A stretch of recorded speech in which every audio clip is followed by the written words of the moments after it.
Good afternoon, everyone. I hope you had a fantastic festive season over Christmas. However that might have looked like for you this year. We are in 2020. It is the weirdest year so far in my life anyway. And I really hope you had the best time possible given the circumstances. Now, we are coming up to 2021. And it is that time of year where we traditionally set New Year's resolutions. I think most of us do it. Most of us know that we probably won't keep our New Year's resolutions. All this week, I'm going to be coming to you, excuse me, with excuse me one second. Oh, I've got a frog in my throat. Okay, all this week I'm going to be coming to you with 7 easy ways to help you to achieve everything you want to achieve in 2021. Now, the reason why resolutions don't work is basically there's no difference really between resolutions and goals. Basically, it's the resolutions is kind of your big New Year's to-do list. And when we've got this massive to-do list and we put all the things on it that we would really like to achieve, we really think we should achieve in our life, it's usually a list of really unattainable things. It's usually a list of, I'm going to get fit, give me some examples in the comments below. What kind of things do you put on your New Year's resolutions list? I normally put, I'm going to lose 20 pounds, I'm going to get fit, I'm going to learn a new language, I'm going to read a book a week, all these kind of things that you really like to do, but they're just kind of unattainable and they're just really not, they're just unrealistic because, we've got all sorts of stuff going on in the background that stops us from having the time basically to do these massive things. So tell me in the comments, first of all, what are your New Year's resolutions? What do you normally put on your New Year's resolutions list? Do you even do a New Year's resolutions list? Is it something that you sort of gave up years ago? Is it something that you'd like to do? Is it something you think you might do? Just tell me in the comments below. And do you actually manage to keep them? So are you someone who writes a list every year and actually manages to tick off something off that list every year? Or are you the same as me and you write this big long list and you get to July and think, oh, what was on my list again? I do that too. Okay, so how do we get around this? How do we basically write a list of things to do that we are more able or more likely to achieve? And the way to do that is to set an intention rather than a resolution or a goal. So what's the difference between goals, resolutions, and intentions? So the goal might be, as we said, a typical New Year's resolution or a New Year's goal is I'm going to learn a new language, I'm going to learn how to play badminton, I'm going to lose 20 pounds, I'm going to get fit, I'm going to read a book a week. Those are all sort of goals, resolutions. They're the general kind of things on people's list. An intention is really more of a decision to change something in your life in a positive way. So if you think about the word intention, you use it in a sentence, you can say, I intend to, and then you have your intention for whatever it is you want to change in your life. Now, why would we set an intention rather than a goal or a resolution? There's a few reasons for that. So the first reason is that setting an intention actually detaches you from the goal.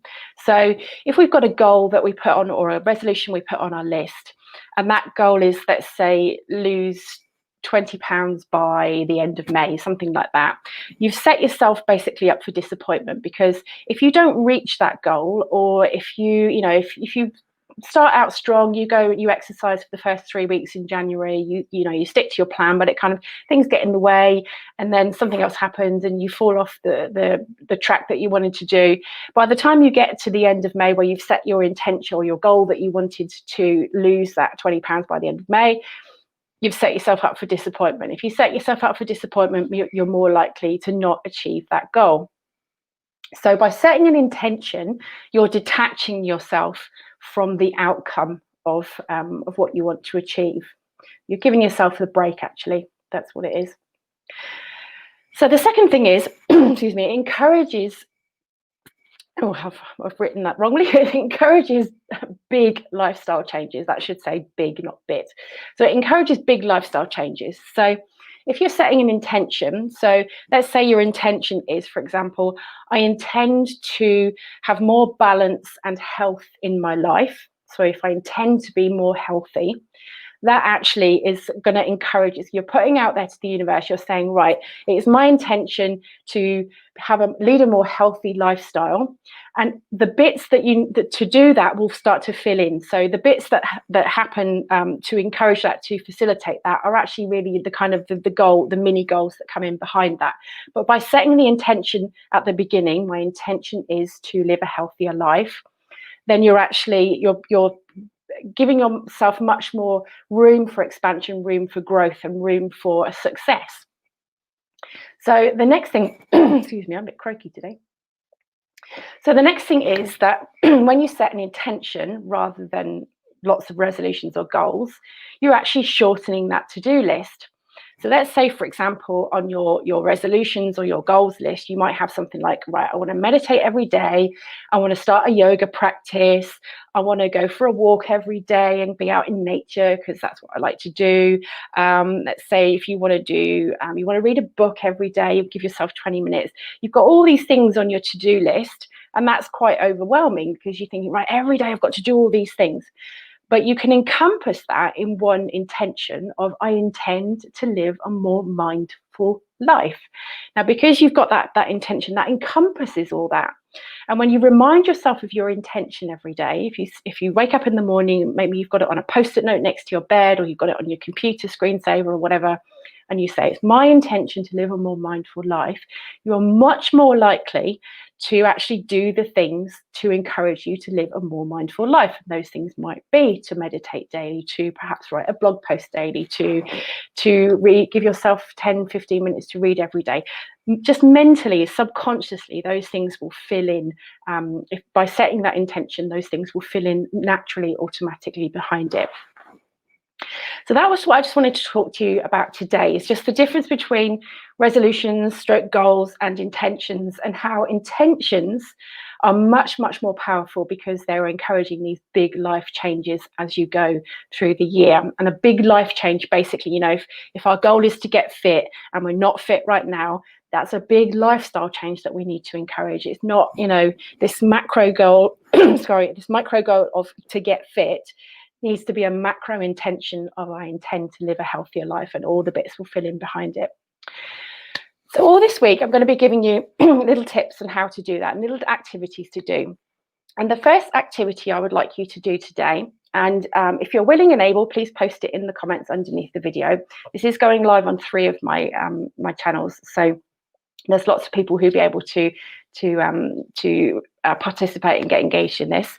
I would like you to write out underneath the video here, or if you don't want to share it, that's fine as well. Just write yourself a list at home. I'd like you to write out 10 things that bring you joy in your life. Now, those could be things like, they could be things that you're not yet doing at the moment, but you would like to do. So let's say, for example, things that bring me joy are actually going for a walk in nature. I don't do that every day at the moment. The weather's not really playing ball at the moment, but when it's fine, I don't mind the cold, but when it's fine, I would really like to go for a walk more often. So because that brings me joy, so that would go on my list. I really love to read. I'm not giving myself time to read at the moment, so I would put on my list, I love to read. And that might be things that you're already doing. So it could be, taking the dog for a walk, spending time with family and friends. Just start off this today in writing a list of 10 things that bring you joy. And when I come back to you again live tomorrow, we'll have a look at that list and we'll see what to do and how we can incorporate that into your intentions for 2021. Now, I'm going to try and come to you live as often as possible. It'll probably be a pre-recorded video on the 31st and the 1st, because I won't actually be anywhere where I can go live. So I will pre-record a video for you. But on all other days for the next 7 days, it will be a live video so we can go along through this together, because I'm going to be doing this for myself as well. So that's it for today. That's the difference between goals or resolutions and intentions, how intentions are much, much more powerful than goals or resolutions. And you've got your task for today to write out 10 things that give you joy in your life. So I'll be back again tomorrow at the same time. I'll see you then. Have a great day. See you.